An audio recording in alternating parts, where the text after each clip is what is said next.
queridos, abram suas Bíblias em Mateus, Evangelho, segundo escreveu Mateus, capítulo 20.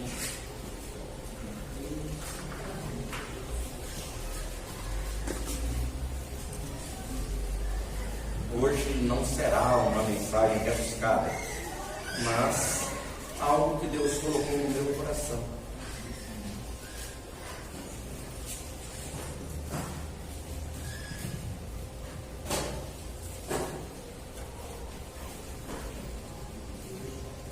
Glória a Deus. Mateus capítulo 20, a partir do versículo 1.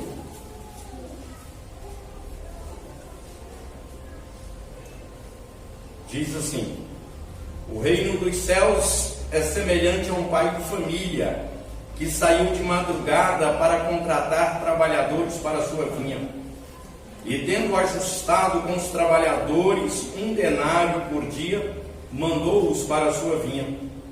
Perto da hora terceira, ele saiu e viu na praça outros que estavam desocupados, e disse-lhes: ide vós também para a vinha, e dar-vos-ei o que for justo. E eles foram. E saindo outra vez, perto da hora sexta e nona, fez o mesmo.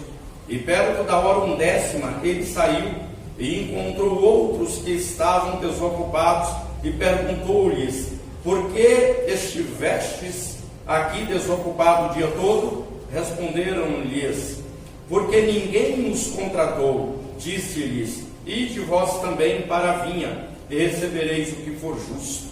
E chegada a tarde, e disse o dono da vinha ao seu administrador: chama os trabalhadores e paga-lhes o salário, começando pelos últimos, indo até os primeiros. E vindo-os da hora 11ª, receberam 1 denário cada um. Vindo, porém, os primeiros, pensaram que receberia mais, porém, também eles receberam 1 denário cada um. E tendo recebido, murmuravam contra o pai de família. Disseram: estes últimos trabalharam só 1 hora, e tu os igualaste conosco, que suportamos a fadiga e o calor do dia. Amém. Pai querido, a tua palavra é a verdade, nós cremos.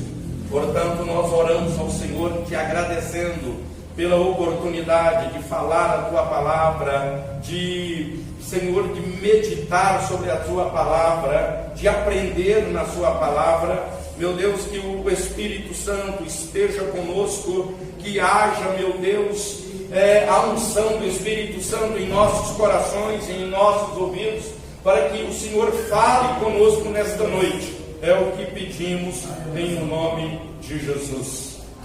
Glória a Deus. Podeis assentar. Queridos, a palavra de Deus fala de um homem, de um senhor, de um pai de família, proprietário de uma vinha, e ele saiu contratando trabalhadores para trabalharem na sua vinha. E ele fez isso às 6 da manhã, e lá pela hora, às 9, às 10, ele saiu também atrás de trabalhadores. Lá pelas 3 da tarde fez a mesma coisa. E lá às 5 horas da tarde, ele saiu e perguntou: por que estáis aqui desocupados? E disseram-lhe: ninguém nos contratou. Ele disse: ide para a vinha. E aqueles homens foram para a vinha, trabalharam 1 hora. Às 18 horas, o pai de família disse: olha, agora, disse ao seu administrador: chame os homens e paga cada um, começando pelos últimos.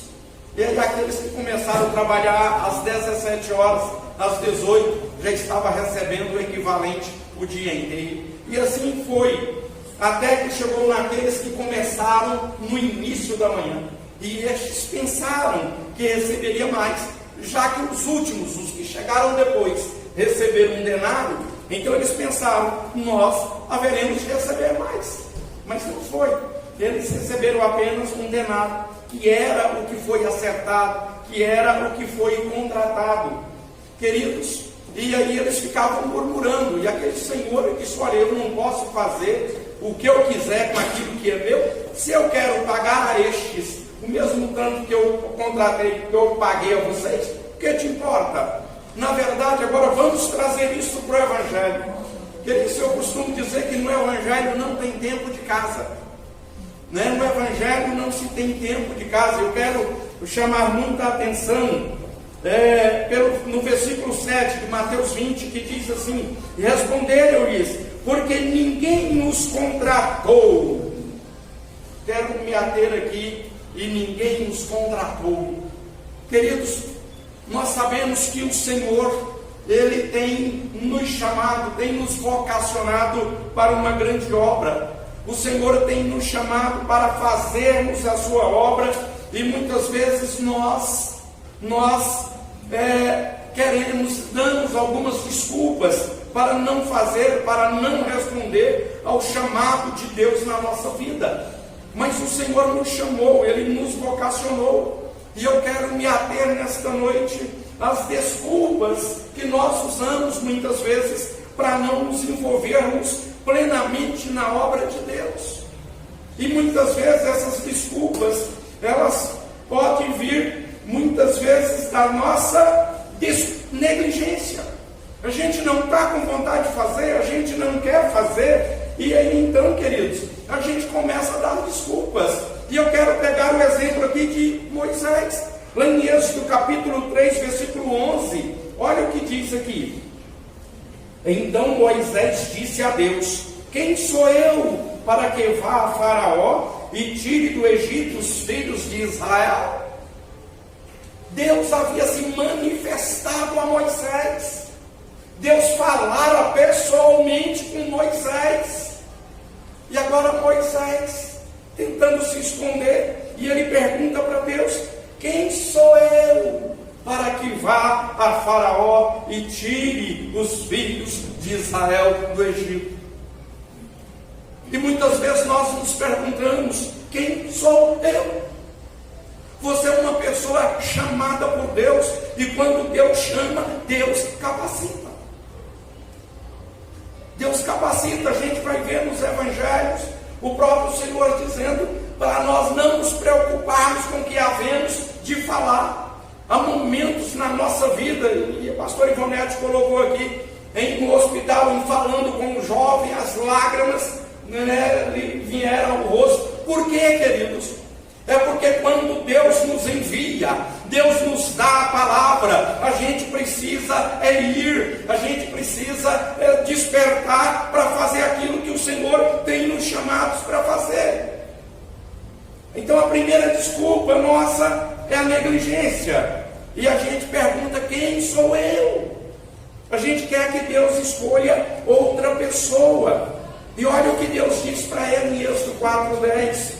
Então disse Moisés ao Senhor: ah, Senhor, eu nunca fui eloquente, nem antes nem depois que falaste ao teu servo, sou pesado de boca e pesado de língua. Bem, quem disse isso aqui ainda foi Moisés, dizendo para Deus.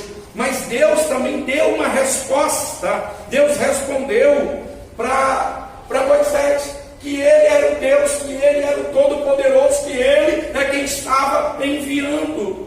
A segunda desculpa nossa é a falta de posição social. Ah, eu não faço porque eu não sou obreiro. Ah, eu não faço porque eu não sou diácono. Não faço porque eu não sou presbítero. Não faço porque eu não sou evangelista. Não faço porque eu não sou missionário. Não faço porque não sou pastor. Se eu fosse, eu fazia. Querido, na verdade, primeiro a gente faz. Quando o apóstolo Paulo, recomendando os seus pastores, a Timóteo, a Tito, ele recomenda: não porás precipitadamente as mãos. Ele está dizendo para não ser precipitado na hora de ordenar, na hora para que aquelas pessoas fossem primeiro capacitadas, experimentadas, primeiro fossem provadas. Queridos, é porque a igreja, ao longo dos anos, ela pegou uma conotação errada para a prova. Provar no sentido de experimentar, que a Bíblia fala, eles colocaram Prova no sentido de castigar. O irmão está de prova, então está de castigo. Mas o que Paulo está dizendo? Não imporás as mãos precipitadamente, é no sentido, de primeiro provar, primeiro ver se essa pessoa tem capacidade, se ela tem vontade, se ela tem desejo, querido, porque uma pessoa que tem vontade, ela vai e ela faz. O Evangelho foi pregado no início, aqui no Brasil, era em lombos de cavalos, e as pessoas iam e falavam de Jesus. Meu avô era pastor presidente da igreja de Trombas, isso lá nos anos 50 para 60, e eles, um obreiro dele abriu um trabalho em Minaçu, e esse trabalho começou no curral. E meu avô ia uma vez por mês ministrar a ceia. E a igreja de Minaçu hoje é uma igreja gigantesca. Eu tive a oportunidade de conhecer pessoalmente, de conversar pessoalmente com o pastor Isaías Negrão, há uns meses atrás, que foi pastor presidente lá por muitos anos. E esse trabalho foi fundado quando meu avô era o pastor de Trombas, que enviava o obreiro para Minaçu. E o trabalho está lá. E eram obreiros leigos, eram obreiros que não tinham estudado, mas que tinham desejo, que tinham vontade de fazer a obra de Deus. Então, queridos, a gente precisa parar com as desculpas e começar a falar de Jesus, a orar pelas pessoas. O pastor Ivonete colocou aqui de um homem com problemas mentais no ônibus, mas que falou a palavra de Deus para ela. Na verdade, queridos, o próprio Senhor Jesus diz que nem os loucos errarão o caminho. A gente precisa ter coragem de avançar, parar de dar desculpa a nós mesmos. A segunda desculpa é a falta pela posição social. Olha o que está em Juízes 6,15. Respondeu-lhe Gideão: Senhor meu, com que livrarei a Israel? A minha família é a mais pobre em Manassés, e eu, o menor na casa de meu pai. Desculpa. Eu não vou fazer a obra porque eu sou pequeno. Eu não vou fazer a obra porque o pastor não vai para a minha cara. Não vou fazer a obra porque... E aí a gente começa a dizer os porquês, quando na verdade a gente deveria ir, avançar, fazer, orar. Terceira desculpa: dificuldade na incumbência. Olha o que está escrito em Provérbios 22, versículo 13. Diz o preguiçoso: um leão está lá fora, serei morto no meio das ruas. Desculpas. Na verdade, queridos, quando nós damos muitas desculpas, na verdade a gente está enganando a gente mesmo. Quem dá muita desculpa engana a si próprio. Nós precisamos agir, nós precisamos avançar. Ninguém nos contratou. E eles estavam aonde? Na praça. Queridos, é a mesma coisa uma pessoa que quer arrumar emprego, mas fica na cama o dia inteiro. Abra a porta, Senhor, de emprego, mas não busca. Vai dormir, fica vendo televisão a madrugada inteira, depois dorme o dia todo, está querendo um emprego. Esse emprego virá? Não. Certa vez, há muitos anos, eu ouvi o Malafaia dizer: dá glória a Deus e corra atrás. Então a gente tem que parar de dar desculpas.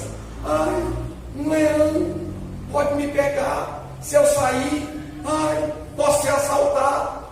Queridos, nós precisamos avançar. Nós precisamos avançar. Nós temos que parar de dar desculpas. Não temos que olhar para a fraqueza pessoal, que é a próxima desculpa, A quarta desculpa é a fraqueza pessoal. Olha que está em Jeremias, capítulo 1, versículos 6 e 7. O grande profeta Jeremias, quando foi chamado para uma grande obra, olha o que ele disse: então disse eu, Senhor Deus, não sei falar, não passo de uma criança, mas o Senhor me disse, não digas, não passo de uma criança, aonde quer que te enviar, irás, e tudo que eu te mandar, dirás. Olha o que Deus disse para ele: não digas, não passo de uma criança. São as nossas desculpas. Eu não posso, estou incapacitado, eu não posso, não tenho tempo, eu não posso. São desculpas. São desculpas. E Deus disse para Jeremias: não digas, eu não posso. Mas o Senhor me disse: não digas, eu não posso, eu não passo de uma criança, aonde quer que te enviar, irás. Amém. E tudo que te mandar, dirás. Queridos, muitas vezes nas nossas lutas, Deus nos levanta para levantar alguém. Muitas vezes na nossa peleja, Deus nos usa para alguém. Eu já contei a história aqui da missionária Francis Anker. Deus usava tremendamente, e aí ela se viu hospitalizada. Ficou brava com Deus. Mas o Senhor já curou tanta gente através das minhas mãos, das minhas orações, e eu hospitalizado. E enquanto ela não se acalmou, Deus silenciou com ela.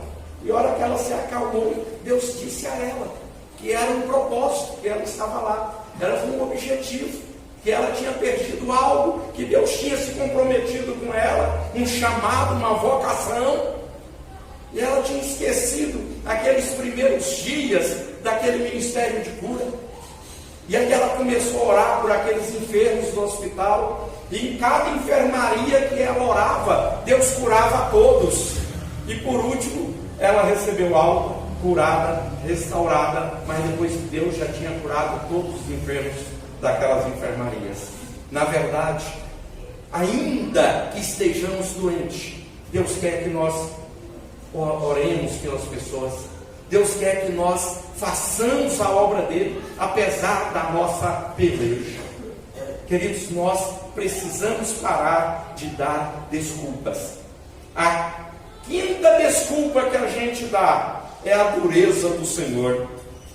Olha o que está em Mateus 25, versículos 24 e 25, que diz assim: mas chegando também o que receberam um talento, disse: Senhor, eu sabia que és homem duro, e que ceifas onde não semeaste, e ajuntas onde não espalhaste, e atemorizado escondi na terra o teu talento. Aqui tens o que é teu.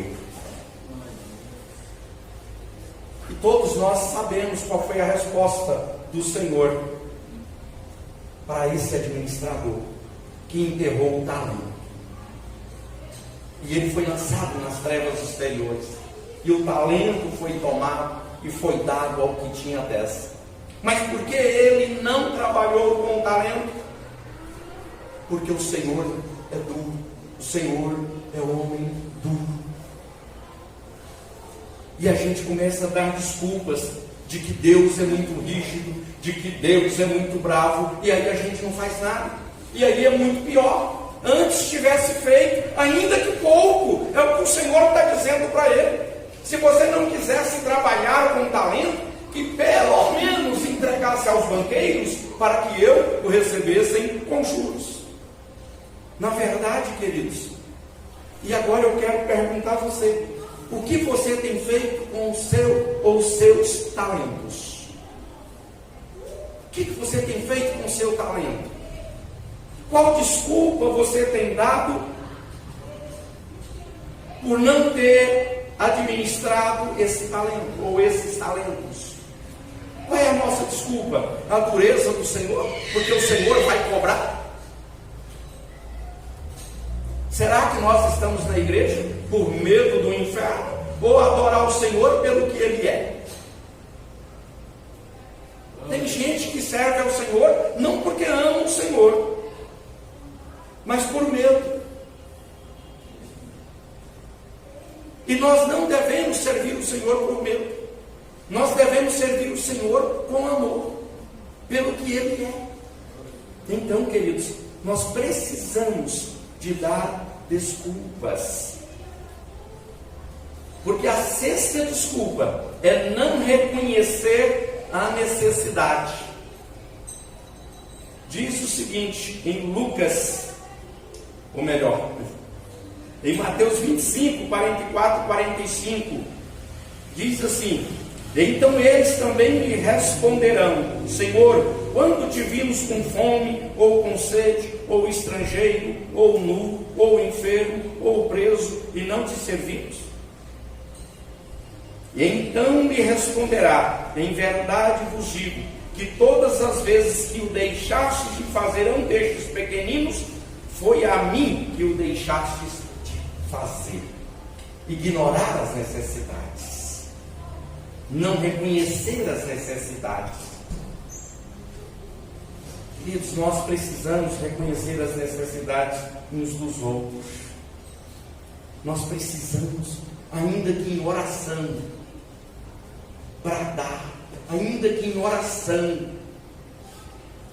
ter compaixão, se colocar no lugar do outro, em clamor, em assistência.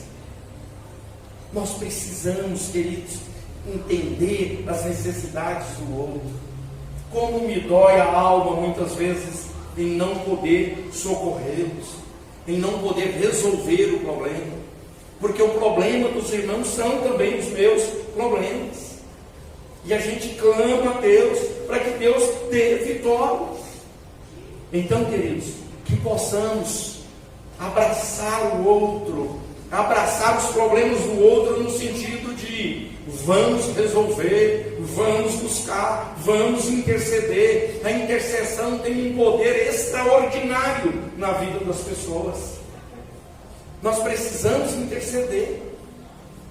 É muito comum a gente olhar para as pessoas e pensar: ah, fulano está melhor do que eu, ciclano está melhor do que eu, quando na verdade a pessoa está sedenta, com fome e sede de Deus. E a gente precisa ser esse servo de Deus, essa serva de Deus, para levar a palavra àqueles que estão necessitando dela, né? Glória a Deus. E a outra desculpa é a pressão dos compromissos, é estarmos ocupados. Olha o que diz a palavra de Deus sobre essa questão em Lucas capítulo 14, versículo 18. Mas todos a uma começaram a excusar-se. Disse-lhe o primeiro: comprei um campo e preciso ir vê-lo. Rogo-te que me des por excusado. O outro disse: comprei 5 juntas de bois e vou experimentá-los. Rogo-te que me deis por excusado. O outro disse: casei-me e por isso não posso ir. Desculpas. Ah, eu não posso fazer obra de Deus porque eu tenho muito trabalho, eu não tenho tempo. Ah, eu não ouço a palavra, eu não leio a palavra porque eu não tenho tempo. Ah, eu não canto um hino porque eu não tenho tempo. Ah, eu não oro nem por mim nem por ninguém porque eu não tenho tempo. Desculpas. Nós precisamos nos livrar das desculpas e fazer a obra do Mestre. Precisamos fazer a obra do Mestre. E o maior beneficiado são nós mesmos. Quando eu oro para Deus dar saúde a alguém, Deus também me abençoa com saúde. Quando eu oro para Deus abrir as portas para alguém, as portas também são abertas para mim. Porque Deus, Ele é justo. A gente só precisa entender que a obra é feita por um conjunto,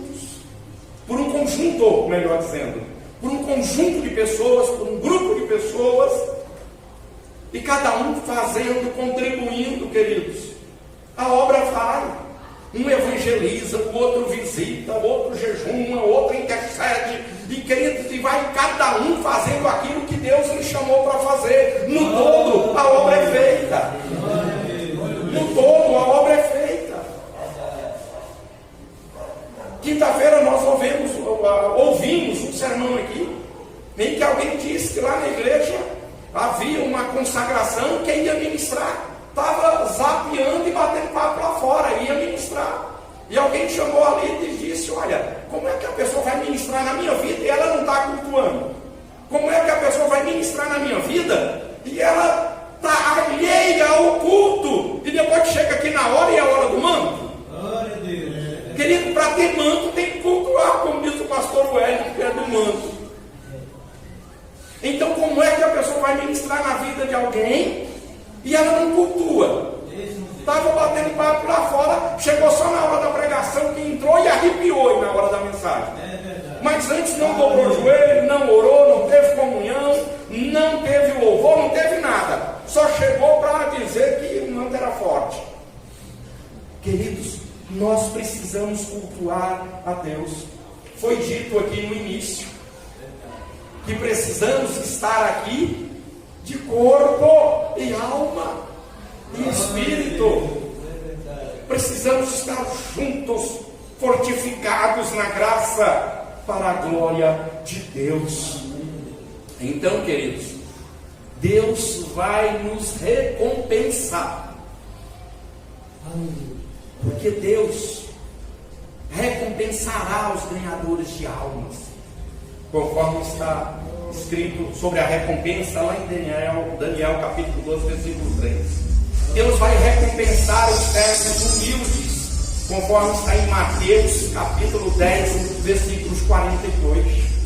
Deus vai recompensar aos fiéis, aqueles que são fiéis. Deus vai recompensar, conforme está em Mateus 25, 23. A palavra de Deus diz que em tudo sejamos fiéis. Paulo bate muito nessa questão da fidelidade. E a fidelidade, querido, ela é muito abrangente, não dá tempo de falar aqui tudo sobre a fidelidade. Fidelidade, a gente tem que trazer uma palavra específica sobre a fidelidade. Deus exige de nós a fidelidade. E a gente às vezes insiste em ser fiel numa coisa, não é fiel na outra, não é fiel na outra. Nós precisamos ser fiéis no todo. Alguém até pregou aqui também esses dias sobre alguém que vai orar pelos dizimistas, mas quem está orando não é dizimista. Nem ele crê na bênção que ele está orando. Porque se ele não faz é porque não crê. E se não crê, como é que ele está abençoando alguém que nem ele crê? Queridos, a fidelidade é algo que a gente precisa compreendê-la e praticá-la na nossa vida. Glória a Deus. Deus vai recompensar os benevolentes, conforme Lucas 6,35. Deus vai recompensar os que fazem bem, conforme Romanos capítulo 2, versículo 10. E Deus vai recompensar todos aqueles que creem e que buscam a sua face e fazem a sua obra. Para concluir, não podemos ficar na praça o dia todo. Precisamos correr atrás. Não temos que esperar alguém nos disser: vai para a minha vinha. Mas eu posso ir diretamente lá na vinha e dizer: está precisando de gente aí. Na obra de Deus é assim, queridos. Você pode chegar e se manifestar e dizer: eu quero trabalhar assim, eu quero trabalhar com isso, eu quero trabalhar com aquilo. Qual é o teu chamado? No seu coração há uma vocação, um chamado. Qual é o teu chamado? Disponha-te, porque Deus te recompensará. Que Deus nos abençoe em Cristo Jesus. Amém.